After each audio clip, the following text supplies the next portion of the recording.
Hi everybody, my name is Sweetie. My name's Lisa. We are Chevening Scholars 2018-2019. I'm from Ghana. And I'm from Zimbabwe. Woo! We are currently at the University of Edinburgh and I'm studying for a Master's in Business Analytics. I am doing a Master's in International Development. Okay, so today we're here to talk about the experience we had during our interviews. We've received quite a number of questions from some of you, and so we will want to just take the overview of all the questions that you've asked and give you like an answer for the general questions basically. So yeah, you excited? Are you excited? But first of all, congratulations! Congratulations for getting this far. Getting this far. Super amazing, such a good achievement. We know how stressful it is, so yeah, kudos, done well. So the first question, what kinds of things would you be asked during the interview? For me, what I would say basically is they wouldn't ask you anything that you've not spoken about, basically. So they're trying to judge if you're fit for the Chevening program, and so you would be asked most questions based on the essays that you wrote. Do you have anything else to say? Yeah, of course. I think that in terms of the questions that they're going for, yes, they're gonna like pick and choose off those essays, but don't expect it to be overly simplistic, questions. So, for example, the question to do with your networking, and you referred to an incident. They're not going to ask you something particular like, oh, what happened during XY incident, or where did you go during this. It's going to be a lot more like introspective questions that will, maybe test your skills out. So sometimes, something that you might not be prepared for is speak about a time in which, you are planning an event and it didn't work out, or speak about a time at which, your leadership qualities were tested. So I think like it's important to note that these guys expect you to be retrospective, but also they kind of want to make you think, and no one is perfect, so you have to be critical about yourself and about your experiences as well. So basically you need to be self-aware. Yeah. I mean, you know yourself better. You're the one who can sell yourself best. So go out there and don't be modest. Don't be modest. Don't be too arrogant. Downplay your achievements. Be very, don't be arrogant, but be very confident and sell yourself, because you've done a lot, and they recognize the fact that you're eligible to be awarded such a thing, so such a scholarship. So yeah, that's important. So question number 2, should you prepare in advance for the interview, and if so, how? Yes, by all means, you need to prepare. The interview is not for the faint-hearted. So for me, I had a friend who was a Chevening scholar in 2016, and so she really sat me down and prepared me very, very well. I don't think I'd prepared for an interview in my life in this way. She was like, I give my answers and she says, no, you need to put it this way, you need to say it this way. I get what you're trying to say, but then there's so many ways of saying the same thing, of achieving the same thing. So you need to find somebody who has been through the process to prep you. You may be lucky, you will not find anybody and you still go through, because yes, you're the best interviewee and you know how to do, you have all these good interview skills and whatnot, but it's always good to find someone who has been through the process, prep you for the interview.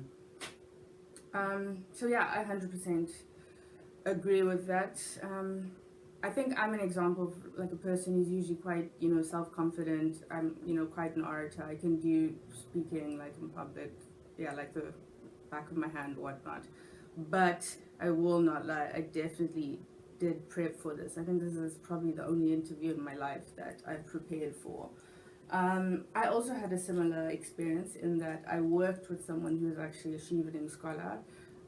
He was just very mum about the whole thing, and his advice to me was that you have to emphasize the fact that you want to come back and what you want to do upon like coming back. So that's something I'd give to you guys as well. I was fortunate enough at the time to be working for a UK headquartered company actually, and my boss, knows a bit about politics, government, and diplomacy and whatnot. So she, took the liberty of doing some research on Chevening, and then, she sat down with me and I had a mock interview. I was grilled like I've never been grilled before. I left the thing feeling, very unsure of myself, but she came up with a lot of questions that I wouldn't have thought of. So a lot of the stuff has to do with Chevening in and of itself. Do you have another scholar that you've looked up, that you're, proud of, or this you'd want to take the same routes? And she asked kind of like on the history of Chevening as well, and just, you have to just be very kind of like precise about everything, get to the point. So yeah, like she said, like definitely prepare for your interviews, but don't stress as well. Don't lie, by the way. Yeah, please don't lie. Please don't do that. Don't lie. You'll be caught. So question number 3. What kind of person is Chevening looking for? So basically, what is the Chevening branch? She is the Chevening branch. Yeah, so Chevening is all about your leadership potential, your networking ability, knowing how to use your resources to effect change in your community around you. Yes. So by all means, if you are this kind of person and you can prove to them that you are this kind of person, you are well on your way to being awarded the scholarship. That's basically what I can say. Leadership, networking abilities, and yeah, you should also have a clear path. Like after your studies, you should have a clear career path or project path or whatever you want to do with your life. You should be able to reiterate. You should be able to reiterate the stuff you want to do with your life post Chevening, and it should fall in line with what Chevening the agenda or what Chevening is all about, basically. Yeah. So yeah, that's. I, funny enough, actually thought of something that applies to the last question, but also this question in advance. They kind of want someone who can join together the knots. I remember asking a lecturer in terms of, I think it was for a different scholarship, but her advice to me was you need to just take a day, you need to go down to the beach, and you need to just think very intrusively about the your beach. life. Yes, my Chevening essays, I wrote them on the beach. I wrote my Chevening essays on the beach. Connect the dots. So from in junior school I did this, all the way to where you are working now. And I think the Chevening brand wants someone with a story. Stories that can be very vague. We just want a story. Put it on paper. Does it sell well? Does it sound well? And everyone has a story. It's just some people aren't so good with putting it down on paper. But just think about that. That's the brand. Okay, so this question number 4. How do you calm your nerves before and during the interview? I'm probably the bad person to give advice on this because I was a wreck. I was practically shaking and shivering all the way up to my interview. I was like, oh my god, oh my god. But yeah, I was walking in with my country Chevening officer, and she said, "Sweetie, calm down, it's fine, you can do this and everything." But the interviewers were also very great. They were pleasant. They managed to keep me calm, and in the end I felt really comfortable. So that's one thing that helped me because of my interviewers, not because I had my own personal ways to calm my nerves. Maybe Lisa can speak to this, but I don't have the credibility to talk about this. So funny enough, I do kind of have a similar story. So again, what not to do. I was late for my interview. I'd asked someone. Oh my god. Basically, I asked someone where the embassy was, and in Harare, those of us who are from there, you'll know that the embassy versus the office of the High Commissioner are two very different things, and it was a mess. I didn't have GPS on me. So I got there in a whole hullabaloo. The guards had to stop me because they were like, "Why are you driving at such a crazy speed?" Blah blah blah. Anyway, let's get to the point. When I got in there, obviously I'm huffing and puffing. I'm thinking, "Oh my goodness, I'm tardy. This is just terrible." I went inside again. My country officer she was really great. She was like, "Yo, do you want a glass of water?" And I sipped that water real slow. It was quite awkward. We were all just staring at each other. And yeah, in that moment, I think I kind of just came down. And I don't know if Sweetie's experience was like this as well, but they started with very like easy-ish questions at the beginning. So that, and then it was quite easy to be like, okay, you know, I can do this. And it comes with time. And they honestly make it seem like it's just a conversation. Yeah. Things are very blasé, it's very relaxed. Like, yeah, I think that helped me. Yes, so, but by all means, do whatever you think you can to keep your nerves down, because I think they see through it. Within reason. Yeah, Don't they do see weird through things. it, so they see through it. So I think they're going to be very considerate and make you comfortable before you start speaking. Because for some of us, when we're nervous, we fumble and we start making mistakes. So, well, she's still here, so clearly. And I'm here, yes, clearly. and I'm here. So imagine. So the next question is, when should you expect to start hearing from Chevening? Well, I think during my time, I probably heard from them in May, June. I'm not sure how it's going to be like, but definitely within May, June, you should have heard something back. Were you in like the Chevening groups on Facebook and stuff? No.